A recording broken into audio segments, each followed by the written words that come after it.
müəllimlər və müdavimlər, hər birinizi xoş gördük.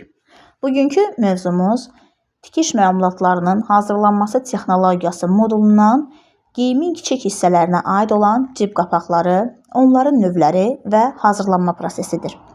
Gəlin ilk öncə baxaq, cib qapaqları hansı formalarda olur? Cib qapaqları sadə cib qapağı, daha çox dördkünc düzbucaqlı formasında olur, fiqurlu cib qapağı olur, ara qatı ilə işlənən cib qapaqları olur, valanlı cib qapaqları, köbəli, kantlı və haşiyəli cib qapaqları kimi növlərə bölünür. Bunlar həm formalarına görə fərqlənir, həmçinin də tikilmə ardıcıllığına görə. Gəlin qapaqların növlərinə görə tikilmə ardıcıllığına nəzər yetirək. Sadə cib qapaqları bütöv və yaxud da iki hissədən ibarət ola bilir. Bu həmçinin digər növ qapaqlara da aiddir. İki hissədən ibarət olanda qapaq və qapaqaltı hissələr kimi bölünür. Qapaq üst hissəsini biz biçərkən nəzər yetiririk ki, alt hissədən 0,2-0,3 cm daha böyük olsun. Qapağı qapaqaltı ilə birlikdə üst tərəfi içəri olmaqla kəsiklərini bərabərləşdiririk.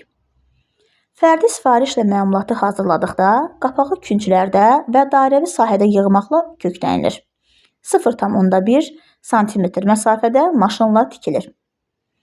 Daha sonra əvvəl köklədiyimiz sap sökülür, uclarında 0,2-0,3 cm pay saxlanılır. Qapağı üst tərəfə çevirir, kənarlarını düzəldir və kənarından 0,5-0,7 cm məsafədə kökləmə tikişi ilə tikirik. Kökləmə qapaqaltı tərəfdən aparılır. Bu zaman qapaqdan 0,1-0,2 cm enində kant alınır.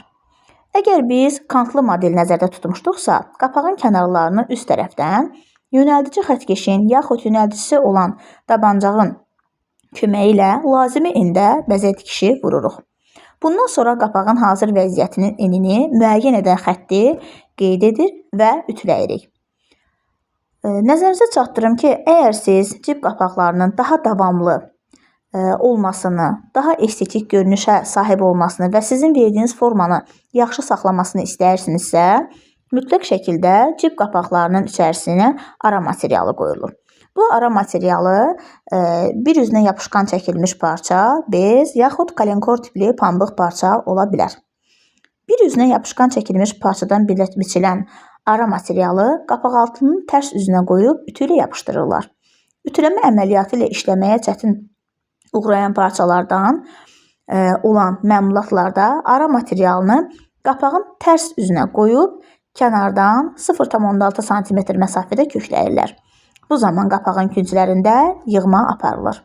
Bundan sonra ara materialı ilə birlikdə qapağı qapaqaltı ilə üst tərəfi içəri olmaqla ara materialı tərəfdən tikişlə işləyirlər.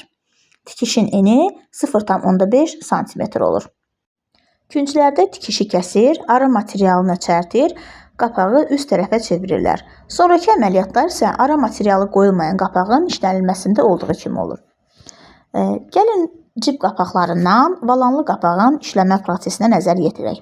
Valanlı qapağın hazırlanmasında əvvəlcə valanın büzməsi hazırlanır. Yəni biz kənarda valan verəcəyimiz, seçdiyimiz parçanı deyim, hissəni mi deyim, hazırlayırıq. Onu valanlara büzürük. Daha sonra qapaqaltı arasına qoyularaq üst tərəfləri içəri olmaq şərti ilə əvvəlcə köklüyürük. Daha sonra isə maşında tikirik. Sonra kök tikişini söküb, küncləri kəsir, 0,2-0,3 cm saxlayırıq. Qapağı üst tərəfə çevirir, adi qapağın işlənməsini davam etdiririk. Köbəli qapaqlarda düzbucaqlı, kənarı dairələndirilmiş formada ola bilir. Düzbucaqlı formada olan qapaq üçün köbəni qapağın xarici kənarının formasında 3 hissədən ibarət kəsirlər. Qapağı qapaqaltıdan köbənin eni ölçüdə kiçik biçirlər. Bir də bunu diqqətlə nəzərinizə çatdırın. Qapağı qapaqaltıdan köbənin eni ölçüdə kiçik biçirlər. Köbəni qapaqla maşında tikilir. Tikişin eni adi qapaqlarda olduğu kimi, yəni sadə qapaqlarda olduğu kimi 0,5-0,7 cm-dir. köbəni qapağa yapışdırıcı tikişlə birləşdirirlər. Köbənin daxili kənarını tərs üzə tərəf 0,5-0,7 sm ölçüdə qatlayıb ütü ilə yatırdırlar. Qapağın üstünə köbə bəzək tikişi ilə nişanlanmış xətt üzrə tikirlər. Əgər köbəni qapağın ancaq kənarında yerləşdirmək lazım gələrsə, onda qapaqaltının bəzək hissəsi hörülür. Qapaqaltının üstündə təbaşir ilə qatlama yerini müəyyən edəndə xətt nişanlanır. Qapağı qapaqaltı ilə üst tərəfləri içəri olmaqla, qapağın uzunluğu olmaqla birləşdirici tikişlə tikib ütü ilə açmaq lazım gəlir. Modeldən asılı olaraq qapaqaltını qapaqla yapışdırıcı tikişlə də birləşdirmək olar. Kantlı qapaqaltı. Kantlı qapaqlar əgər düzbucaqlı formadadırsa, onda əvvəlcə biz kantı hazırlamalıyıq. Bunun üçün 4-5 sm enində olan zolaq biçilir.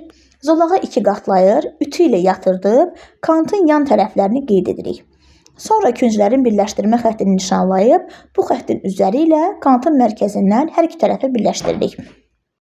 Xüsusi tərtibat olmadıqda tesvanın digər tərəfi qatlanaraq qapağın üzərinə köklənir, sonra isə tikilir. Tesma əvəzinə bəzək parça zolağından da istifadə etmək olar. Hazırlanandan sonra qapaqlar ütülənir.